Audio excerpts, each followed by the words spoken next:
Elisabeth Cotton a appris à jouer de la guitare parce que personne ne lui a dit que c'était mal. Elle était une jeune fille noire du sud des États-Unis, où rêver semblait un luxe. Mais quand le monde lui a fermé des portes, Dieu lui a ouvert un chemin à travers la musique.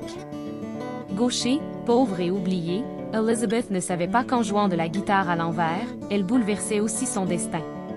Son style, le cotton picking, est né de la liberté d'une âme qui refusait les limites humaines et écoutait la mélodie que Dieu avait placée en elle. Ne méprise pas le don que tu as reçu. 1 Timothée 4h14. Car Dieu ne fait pas exception de personne. Acte 10h34. Pendant des décennies, ses mains ont nettoyé des sols, pas des cordes de guitare. Mais le Dieu qui fait toutes choses belles en son temps, Ecclésiaste 3h11, n'oublie pas les graines qu'il sème lui-même. À 62 ans, la musique a de nouveau fleuri dans sa vie. Et à 88 ans, cette petite fille qui rêvait de train a reçu un Grammy, prouvant que les rêves nés de Dieu ne meurent jamais, ils attendent leur heure. Aucun effort sincère ne reste vain. Par des chemins inconnus, Dieu prépare l'accomplissement de ses promesses. Élisabeth ne se plaignait pas des années perdues, elle exprimait sa gratitude. Car elle comprenait que le train dont elle chantait à 11 ans ne l'avait pas oubliée. Il attendait simplement la bonne gare.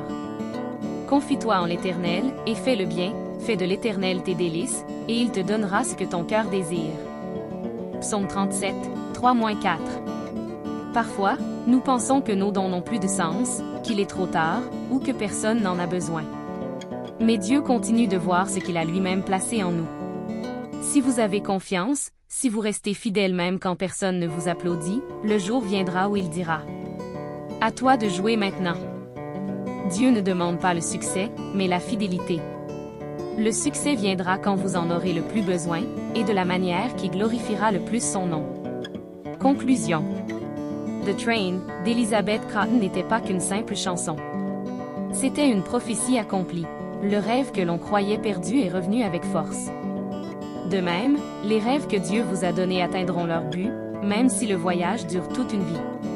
Soyez ferme, inébranlable, travaillant sans cesse à l'œuvre du Seigneur, sachant que votre travail dans le Seigneur n'est pas vain. 1 Corinthiens 15h58.